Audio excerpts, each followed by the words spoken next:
Et donc c'est une mise à jour que YouTube a annoncée durant l'été, de nouveau. YouTube Courses, des cours, donc des tutoriels, des formations disponibles sur YouTube. Alors contexte pour ceux qui m'ont pas entendu le dire ou pour ceux qui ne seraient pas au courant, on me demande souvent Bastille, quand est-ce que tu fais une formation, etc.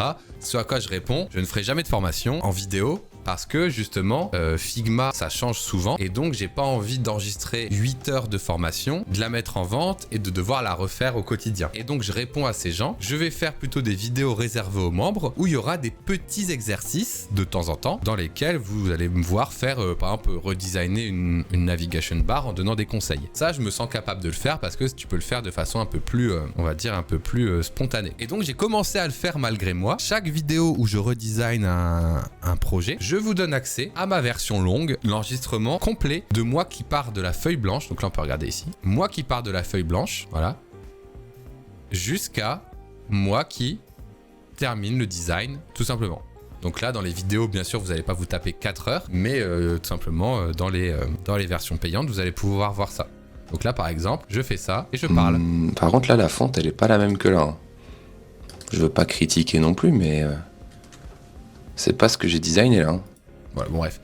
Et donc quand je fais des trucs un peu techniques, je les explique. Donc là, bah, c'est 4 heures, de 2 heures de vidéo, donc j'ai pas l'endroit spécial, mais j'explique tout ce que je fais à ce moment-là. iPhone 14 Pro, parce que c'est ce que je possède.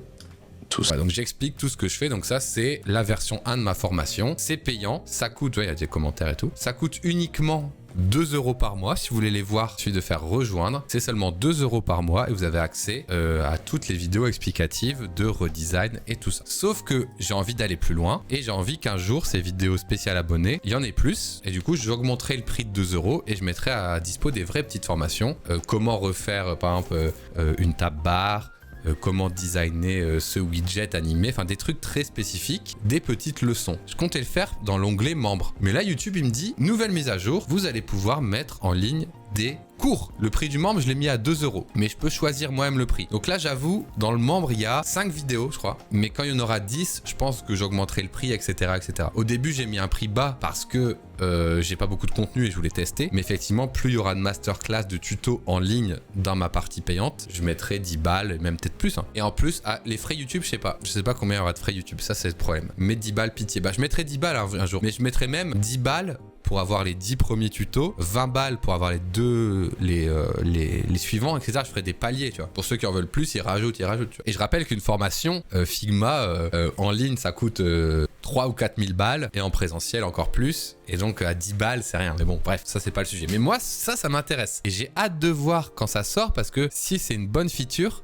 et qu'elle est bien implémentée, eh ben je pourrais m'y intéresser. YouTube just launch Courses, a game-changing feature for creators. Donc voici tout ce que vous devez savoir sur cette plateforme qui devrait sortir. Une nouvelle façon pour les créateurs de contenu de proposer des programmes d'apprentissage multi-leçons sur leur chaîne. Il s'agirait d'une version bêta, mais elle est désormais déployée auprès d'un grand nombre de créateurs dans Studio. Je vais regarder ce matin si je l'ai. Hier, je l'avais pas et je l'ai pas. Les features clés de cette nouvelle feature, une nouvelle mise à jour de YouTube. Je me reconcentre. Principal caractéristique, un badge de cours spécial sur les pages qui montent sur la playlist. Donc là, on voit les playlists qui sont taguées courses. Un onglet dédié sur la page de chaîne, ça on l'avait vu tout à l'heure. Un onglet dédié pour les formations. Les fonctionnalités potentielles sur youtube.com/courses, mais moi quand je clique dessus, ça me redirige vers la page savoir et culture. Donc je pense que en France, c'est pas encore good. Je sais pas s'il y a des gens qui ont des VPN américains, aussi même en navigation privée. Non.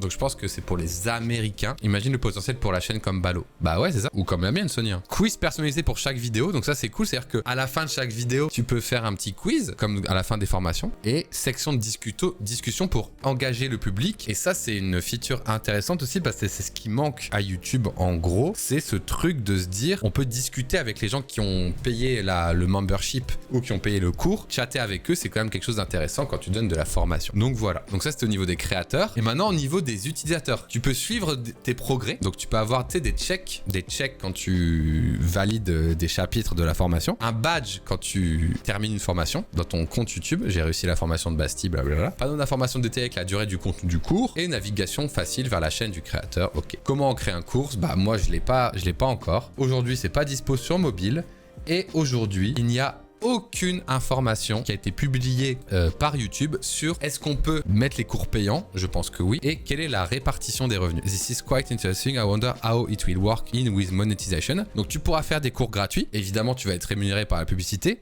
ou tu pourras les mettre en payant, je pense, etc. Comment on s'abonne? J'aimerais bien la voir. Est-ce qu'on pourrait avoir des multi-audio tracks dessus? Effectivement.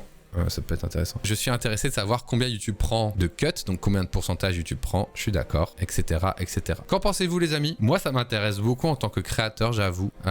Est-ce que les créateurs seront autorisés à mettre un prix? Ce serait en somme, voilà, personne ne le sait. Voilà. Donc bon, voilà. Moi je trouve ça trop cool et ça pourrait me booster à refaire des petites formations. Alors je ferai pas une formation globale, genre étape 1, l'auto-layout, étape 2, le machin. Je ferai plutôt des design with me. Ok, on va redesigner la tab bar de Airbnb et j'explique étape par étape comment on fait. Voilà, plus dans la productivité que juste dire théoriquement le bouton frame sert à créer des frames. Enfin, je pense pas faire des formations comme ça m'intéresse pas. Par contre, dire ok, on refait ce composant aujourd'hui en 30 minutes, je vous apprends comment faire et vous allez le refaire après. Voilà. Et s'ils prennent 50% des revenus, c'est un peu dommage, surtout qu'il y a des plateformes qui prennent que 90%. Mais ça m'intéresse quand même d'avoir le truc ici parce que ça rapporte de l'audience, etc. À tester. Non mais je pense en termes de masse de gens, commercialement c'est compliqué d'amener des gens sur une autre plateforme. Ouais, parce que si je mets mes vidéos sur Patreon, bah il faut que je vous parle de Patreon toutes les 5 minutes dans mes vidéos, toutes les 5 minutes dans mes live Twitch, et du coup ça vous éparpille. Il y a des gens qui vont arrêter de s'abonner à YouTube ou de s'abonner à Twitch parce qu'il y a Patreon, machin. L'idéal pour moi c'est que vous soyez tous sur la même plateforme et que je sois présent là, mais bon, l'hégémonie YouTube s'agrandit. Après moi c'est l'endroit où je suis le plus volumineux en tant qu'audience, donc ça m'arrange aussi quoi. Le truc qui m'embêtait et qui m'empêchait de faire des tutos, c'est que je voulais pas que mes tutos ils se mélangent à mes vidéos YouTube. Mais là, si les tutos ils vont dans cet onglet là et qui parasitent pas les gens, bah c'est trop bien. Parce que du coup moi je sors ma formation, gratuite ou payante, et voilà quoi. C'est très intéressant dans le sens où ça va bien séparer les tutos des vidéos divertissement, tu vois ce que je veux dire?